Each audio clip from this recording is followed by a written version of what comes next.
ఆదికాండము 23వ అధ్యాయము. సారా జీవించిన కాలము అనగా సారా బ్రతికిన ఏండ్లు 127. సారా కనాను దేశమందలి హెబ్రోనును కిరియతర్బాలో మృతి పొందెను. అప్పుడు అబ్రాహాము సారా నిమిత్తము అంగలార్చుటకును ఆమెను గూర్చి ఏడ్చుటకును వచ్చెను. తరువాత అబ్రాహాము మృతి పొందిన తన భార్య ఎదుట నుండి లేచి హేతు కుమారులను చూచి, మీ మధ్య నేను పరదేశినిగాను పరవాసినిగాను ఉన్నాను. మృతి పొందిన నా భార్య నా కన్నుల ఎదుట ఉండకుండా ఆమెను పాతిపెట్టుటకు మీ తావున నాకొక శ్మశాన భూమిని స్వాస్థ్యముగా ఇయ్యుడని అడుగగా, హేతు కుమారులు, అయ్యా, మా మాట వినుము. నీవు మా మధ్యను మహారాజవై ఉన్నావు. మా శ్మశాన భూములలో అతి శ్రేష్టమైన దానియందు మృతి పొందిన నీ భార్యను పాతిపెట్టుము. నీవు మృతి పొందిన నీ భార్యను పాతిపెట్టినట్లు మాలో తన శ్మశాన భూమి ఇయ్యనొల్లని వాడు ఎవడునూ లేడని అబ్రాహామునకు ఉత్తరమిచ్చిరి.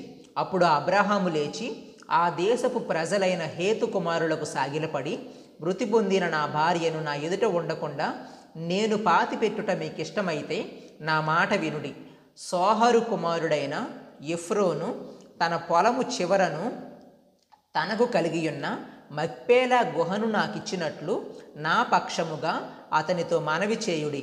మీ మధ్యను శ్మశాన భూమిగా నుండుటకు నిండు వెలకు అతడు దానిని నాకు స్వాస్థ్యముగా ఇయ్యవలనని వారితో చెప్పెను. అప్పుడు ఎఫ్రోను హేతు కుమారుల మధ్యను కూర్చుండి ఉండెను. హిత్తీయుడైన ఎఫ్రోను తన ఊరి గవిని ప్రవేశించు వారందరి ఎదుట హేతు కుమారులకు వినబడునట్లు అబ్రాహాముతో చెప్పిన ప్రత్యుత్తరమేమనగా, అయ్యా, అట్లు కాదు, నా మనవిని ఆలకించుము. ఆ పొలమును నీకిచ్చుచున్నాను, దానిలోనున్న గుహను నీకిచ్చుచున్నాను, నా ప్రజల ఎదుట అది నీకిచ్చుచున్నాను. మృతి పొందిన నీ భార్యను పాతిపెట్టుమనెను. అప్పుడు అబ్రాహాము ఆ దేశపు ప్రజల ఎదుట సాగిలపడి, సరే కాని నా మనవి ఆలకించుము. ఆ పొలమునకు వెల ఇచ్చెదను. అది నా యొద్ద పుచ్చుకొనిన ఎడల మృతి పొందిన నా భార్యను పాతిపెట్టెదనని ఆ దేశ ప్రజలకు వినబడినట్లు ఎఫ్రోనుతో చెప్పెను. అందుకు ఎఫ్రోను, అయ్యా, నా మాట వినుము. ఆ భూమి 400 తులముల వెండి చేయును. నాకు నీకు అది ఎంత? మృతి పొందిన నీ భార్యను పాతిపెట్టుమని అబ్రాహామునకు ఉత్తరమిచ్చెను. అబ్రాహాము ఎఫ్రోను మాట వినెను. కాబట్టి హేతు కుమారులకు వినబడినట్లు ఎఫ్రోను చెప్పిన వెల అనగా వర్తకులలో చెల్లు 400 తులముల వెండి అబ్రాహాము తూచి అతనికిచ్చెను. అలాగున మమ్రే ఎదుటనున్న మక్పేలా ఎందరి ఎఫ్రోను పొలము అనగా ఆ పొలమును దాని అందలి గుహయు దాని పొలిమేర అంతటిలోనున్న ఆ పొలము చెట్లన్నయు అతని ఊరి గవిని ప్రవేశించు వారందరిలో హేతు కుమారుడు ఎదుట అబ్రాహామునకు స్వాస్థ్యముగా స్థిరపరచబడెను. ఆ తరువాత అబ్రాహాము కనాను దేశములో హెబ్రోనను మమ్రే ఎదుటనున్న మక్పేలా పొలము గుహలో తన భార్య అయిన సారాను పాతిపెట్టెను. ఆ పొలమును దానిలోనున్న గుహయు హేతు కుమారుల వలన శ్మశానము కొరకు అబ్రాహామునకు స్వాస్థ్యముగా స్థిరపరచబడెను. ఆదికాండము 24వ అధ్యాయము. అబ్రాహాము బహుకాలము గడిచిన వృద్ధుడై ఉండెను. అన్ని విషయములలోనూ యెహోవా అబ్రాహామును ఆశీర్వదించెను. అప్పుడు అబ్రాహాము తనకు కలిగిన సమస్తమును ఏలుచుండిన తన ఇంటి పెద్దదాసునితో, నీ చెయ్యి నా తొడ క్రింద పెట్టుము. నేను ఎవరి మధ్య కాపురం ఉన్నానో ఆ కనానీయుల కుమార్తెలలో ఒక దానిని నా కుమారునికి పెండ్లి చేయక, నా స్వదేశమందున్న నా బంధువుల యొద్దకు వెళ్ళి ఇస్సాకును నా కుమారునికి భార్యను తెచ్చినట్లు ఆకాశము యొక్క దేవుడును భూమి యొక్క దేవుడును అయిన యెహోవా తోడని నీ చేత ప్రమాణము చేయించెదనెను. ఆ దాసుడు, ఈ దేశమునకు నా వెంట వచ్చుటకు ఒకవేళ ఆ స్త్రీ ఇష్టపడని ఎడల నీవు బయలుదేరి వచ్చిన ఆ దేశమునకు నేను నీ కుమారుని తీసుకొని పోవలనా అని అడుగగా, అబ్రాహాము, అక్కడికి నా కుమారుని తీసుకొని పోకూడదు సుమి. నా తండ్రి ఇంట నుండియు నేను పుట్టిన దేశము నుండియు నన్ను తెచ్చి నాతో మాటలాడి నీ సంతానమునకు ఈ దేశము నిచ్చెదనని ప్రమాణము చేసి నాతో చెప్పిన పరలోకపు దేవుడగు యెహోవా తన దూతను నీకు ముందుగా పంపును. అక్కడ నుండి నీవు నా కుమారునికి భార్యను తీసుకొని వచ్చెదవు. అయితే నీ వెంట వచ్చుటకు ఆ స్త్రీ ఇష్టపడని ఎడల ఈ ప్రమాణము నుండి విడుదల పొందెదవు గాని నీవు నా కుమారుని అక్కడికి తీసుకొని పోకూడదని అతనితో చెప్పెను. ఆ దాసుడు తన యజమానుడుగా అబ్రాహాము తొడ క్రింద తన చెయ్యి పెట్టి ఈ సంగతి విషయమై ప్రమాణము చేసెను. అతడు తన యజమానుని ఒంటెలలో 10 ఒంటెలను, తన యజమానుని ఆస్తిలో శ్రేష్టమైన నానా విధములగు వస్తువులను తీసుకొని పోయెను. అతడు లేచి అరామ్న హరాయిములోనున్న నాహోరు పట్టణము చేరి సాయంకాలమందు స్త్రీలు నీళ్లు చేదుకుని వచ్చు వేళకు ఆ ఊరి బయటనున్న నీళ్లబావి యొద్ద తన ఒంటెలను మోకరింపచేసి ఇట్లనెను, నా యజమానుడుగా అబ్రాహాము దేవుడవైన యెహోవా, నేను వచ్చిన కార్యమును త్వరలో సఫలము చేసి నా యజమానుడుగా అబ్రాహాము మీద అనుగ్రహము చూపుము, చిత్తగించుము. నేను ఈ నీళ్ల ఓట యొద్ద నిలుచుచున్నాను. ఈ ఊరి వారి పిల్లలు నీళ్లు చేదుకొనుటకు వచ్చుచున్నారు. కాబట్టి నేను త్రాగునట్లు నీవు దయచేసి నీ కడవను వంచుమని నేను చెప్పగా నీవు త్రాగుము, నీ ఒంటెలకును నీళ్లు పెట్టెదనని ఏ చిన్నది చెప్పునో ఆమెయే నీ సేవకుడైన ఇస్సాకు కొరకు నీవు నియమించినదై ఉండునుగాక. అందువలన నీవు నా యజమానుని మీద అనుగ్రహము చూపితవని తెలుసుకొందునెను. అతడు మాటలాడుట చాలింపకముందే అబ్రాహాము సహోదరుడైన నాహోరు భార్యయగు మిల్కా కుమారుడైన బెతూయేలుకు పుట్టిన రెబ్కా కడవ భుజము మీద పెట్టుకుని వచ్చెను. ఆ చిన్నది మిక్కిలి చక్కనిది. ఆమె కన్యక, ఏ పురుషుడును ఆమెను కూడలేదు. ఆమె ఆ బావిలోనికి దిగిపోయి కడవను నీళ్లతో నింపుకొని ఎక్కి రాగా ఆ సేవకుడు ఆమెను ఎదుర్కొనుటకు పరుగెత్తి, నీ కడవలో నీళ్లు కొంచెము దయచేసి నన్ను త్రాగనిమ్మని అడిగెను. అందుకామె, అయ్యా త్రాగుమని చెప్పి త్వరగా తన కడవను చేతిమీదికి దించుకొని అతనికి దాహమిచ్చెను.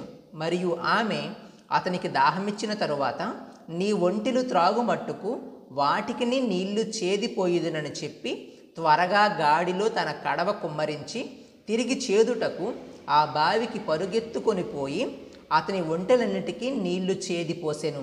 ఆ మనుష్యుడు ఆమెను తేరి చూచి తన ప్రయాణమును యెహోవా సఫలము చేసెనో లేదో తెలుసుకొనవలనని ఊరకుండెను. ఒంటెలు త్రాగుట అయిన తరువాత ఆ మనుష్యుడు అరతులము ఎత్తుగల బంగారపు ముక్కు కమ్మిని, ఆమె చేతులకు 10 తులములు ఎత్తుగల 2 బంగారు కడియములను తీసి, నీవు ఎవరి కుమార్తెవు? దయచేసి నాతో చెప్పుము. నీ తండ్రి ఇంట మేము ఈ రాత్రి బస చేయుటకు స్థలమున్నదా అని అడిగెను. అందుకామె, నేను నాహోరుకు మిల్కా కనిన కుమారుడగు బెతూయేలు కుమార్తెనెను. మరియు ఆమె, మా యొద్ద చాలా గడ్డియు మేతయు రాత్రి బస చేయుటకు స్థలమును ఉన్నవనగా ఆ మనుష్యుడు తన తల వంచి యెహోవాకు మ్రొక్కి, అబ్రాహామును నా యజమానుని దేవుడైన యెహోవా స్తుతింపబడునుగాక. ఆయన నా యజమానునికి తన కృపను తన సత్యమును చూపుట మానలేదు. నేను త్రోవలో నుండగానే యెహోవా నా యజమానుని బంధువుల ఇంటికి నన్ను నడిపించెనెను. అంతటా ఆ చిన్నది పరుగెత్తుకొని పోయి ఈ మాటలు తన తల్లి ఇంటి వారికి తెలిపెను. రెబ్కాకు లాబాననునొక సహోదరుడుండెను. అప్పుడు లాబాను ఆ బావి దగ్గర వెలుపటనున్న ఆ మనుష్యుని యొద్దకు పరుగెత్తుకుని పోయెను. అతడు ఆ ముక్కు కమ్మిని, తన సహోదరి చేతిలోనున్న ఆ కడియములను చూచి, ఆ మనుష్యుడు ఏలాగు నాతో మాటలాడినని తన సహోదరి అయిన రెబ్కా చెప్పిన మాటలు విని ఆ మనుష్యుని యొద్దకు వచ్చెను. అతడు ఆ బావి యొద్ద ఒంటెల దగ్గర నిలిచియుండగా లాబాను, యెహోవా వలన ఆశీర్వదింపబడినవాడా, లోపలికి రమ్ము. నీవు బయట నిలువనేల, ఇల్లును ఒంటెలకు స్థలమును నేను సిద్ధము చేయించితినెను.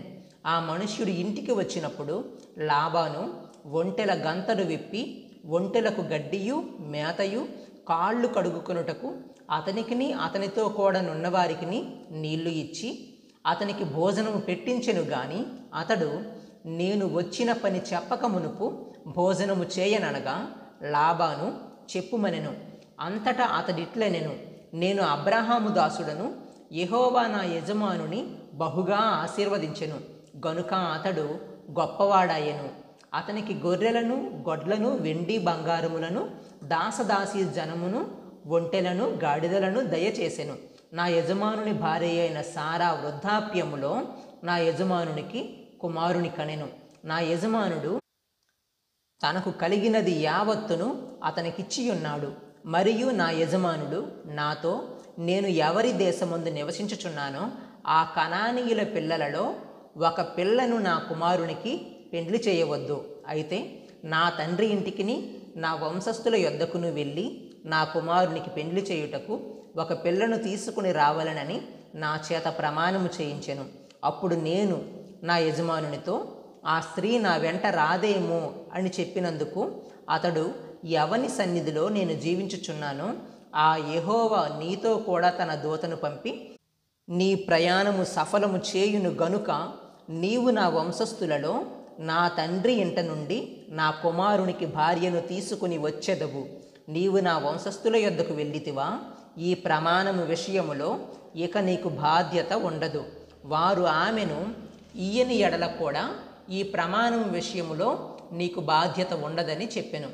నేను నేడు ఆ బావి యొద్దకు వచ్చి, అబ్రాహామును నా యజమానుని దేవుడవైన యెహోవా, నా ప్రయాణమును నీవు సఫలము చేసిన ఎడల నేను ఈ నీళ్ల బావి యొద్ద నిలిచి ఉండగా నీళ్లు చేదుకొనుటకు వచ్చిన చిన్నదానితో నీవు దయచేసి నీ కడవలో నీళ్లు కొంచెము నన్ను త్రాగనెమ్మని చెప్పునప్పుడు నీవు త్రాగుము, నీ ఒంటెలకును చేదిపోయేదునని ఎవత చెప్పునో ఆమెయే నా యజమానుని కుమారునికి యెహోవా నియమించిన పిల్లయై యుండును గాకని మనవి చేసుకొంటిని. నేను నా హృదయములో అట్లు అనుకొనుట చాలింపకముందే రెబ్కా భుజము మీద తన కడవను పెట్టుకొని వచ్చి ఆ బావిలోనికి దిగిపోయి నీళ్లు చేదుకొని వచ్చెను. అప్పుడు నాకు దాహమిమ్మని నేనామెను అడుగగా ఆమె త్వరగా తన కడవను దించి, త్రాగుము, నీ ఒంటెలకును నీళ్లు పెట్టెదనని చెప్పెను. గనుక నేను త్రాగితిని, ఆమె ఒంటెలకును నీళ్లు పెట్టెను. అప్పుడు నేను, నీవు ఎవరి కుమార్తెవని అడిగినందుకు ఆమె, మిల్కా నాహోరునకు కనిన కుమారుడగు బెతూయేలు కుమార్తెనని చెప్పినప్పుడు నేనామె ముక్కుకు కమ్మియును ఆమె చేతులకు కడియములను పెట్టి నా తల వంచి యెహోవాకు మ్రొక్కి, అబ్రాహామును నా యజమానుని దేవుడైన యెహోవాను స్తోత్రము చేసి తిని, ఏలయనగా ఆయన నా యజమానుని యొక్క సహోదరుని కుమార్తెను అతని కుమారునికి తీసుకొనున్నట్లు సరి అయిన మార్గమందు నన్ను నడిపించెను. కాబట్టి నా యజమానుని ఎడల మీరు దయను నమ్మకమును కనుపరిచిన ఎడల అది అయినను నాకు తెలియచెప్పుడి, లేని ఎడల అది అయినను తెలియచెప్పుడి. అప్పుడు నేనెటు పోవలెనో అటు పోయదనగా లాబానును బెతూయేలును, ఇది యెహోవా వలన కలిగిన కార్యము, మేమైతే అవునని గాని కాదని గాని చెప్పజాలము. ఇదిగో రెబ్కా నీ ఎదుటనున్నది, ఆమెను తీసుకొని పొమ్ము. యెహోవా సెలవిచ్చిన ప్రకారము ఈమె నీ యజమానుని కుమారునికి భార్య అగునుగాకని ఉత్తరమిచ్చిరి. అబ్రాహాము సేవకుడు వారి మాటలు విని యెహోవాకు సాష్టాంగ నమస్కారము చేసెను. తరువాత ఆ సేవకుడు వెండి నగలను, బంగారు నగలను, వస్త్రములను తీసి రెబ్కాకు ఇచ్చెను. మరియు అతడు ఆమె సహోదరునికి తల్లికిని విలువగల వస్తువులు ఇచ్చెను. అతడును అతనితో కూడనున్న మనుష్యులను అన్నపానములు పుచ్చుకొని అక్కడ ఆ రాత్రి అంతయు నుండిరి. ఉదయమున వారు లేచినప్పుడు అతడు, నా యజమానుని యొద్దకు నన్ను పంపించుడని చెప్పగా ఆమె సహోదరుడును ఆమె తల్లియు, ఈ చిన్నదాని 10 దినములైనను మా యొద్ద ఉండనిమ్ము, ఆ తరువాత ఆమె వెళ్ళవచ్చుననిరి. అప్పుడు అతడు, యెహోవా నా ప్రయాణమును సఫలము చేసెను గనుక నాకు తడవు కానియక నన్ను పంపించుడి, నా యజమానుని యొద్దకు వెళ్ళెదనని చెప్పినప్పుడు వారు ఆ చిన్నదానిని పిలిచి ఆమె ఏమనునో తెలుసుకుందామని చెప్పుకొని రెబ్కాను పిలిచి, ఈ మనుష్యునితో కూడా వెళ్ళెదవా అని ఆమెను అడిగినప్పుడు వెళ్ళెదనెను. కాబట్టి వారు తమ సహోదరి అయిన రెబ్కాను ఆమె దాదిని అబ్రాహాము సేవకుని అతనితో వచ్చిన మనుష్యులను సాగనంపినప్పుడు వారు రెబ్కాతో, మా సహోదరి నీవు వేల వేలకు తల్లి వగదువుగాక, నీ సంతతి వారు తమ పగవారి గవినిని స్వాధీనపరుచుకొందురుగాక అని ఆమెను దీవింపగా రెబ్కాయు ఆమె పనికత్తెలను లేచి ఒంటెలనెక్కి ఆ మనుష్యుని వెంబడి వెళ్ళిరి. అట్లు ఆ సేవకుడు రెబ్కాను తోడుకొని పోయెను. ఇస్సాకు బెయేర్ లహాయిరోయి మార్గమున వచ్చి దక్షిణ దేశమందు కాపురముండెను. సాయంకాలమున ఇస్సాకు పొలములో ధ్యానింప బయలువెళ్ళి కన్నులెత్తి చూచినప్పుడు ఒంటెలు వచ్చుచుండెను. రెబ్కా కన్నులెత్తి ఇస్సాకును చూచి ఒంటె మీద నుండి దిగి మనలనెదుర్కొనుటకు పొలములో నడుచుచున్న ఆ మనుష్యుడెవరని దాసుని నడుగగా అతడు ఇతడు నా యజమానుడని చెప్పెను గనుక ఆమె ముసుగు వేసికొనెను. అప్పుడా దాసుడు తాను చేసిన కార్యములన్నీయు ఇస్సాకుతో వివరించి చెప్పెను. ఇస్సాకు తల్లి అయిన సారా గుడారములోనికి ఆమెను తీసుకొని పోయెను. అట్లు అతడు రెబ్కాను పరిగ్రహింపగా ఆమె అతనికి భార్య ఆయెను. అతడు ఆమెను ప్రేమించెను. అప్పుడు ఇస్సాకు తన తల్లి విషయమై దుఃఖ నివారణ పొందెను.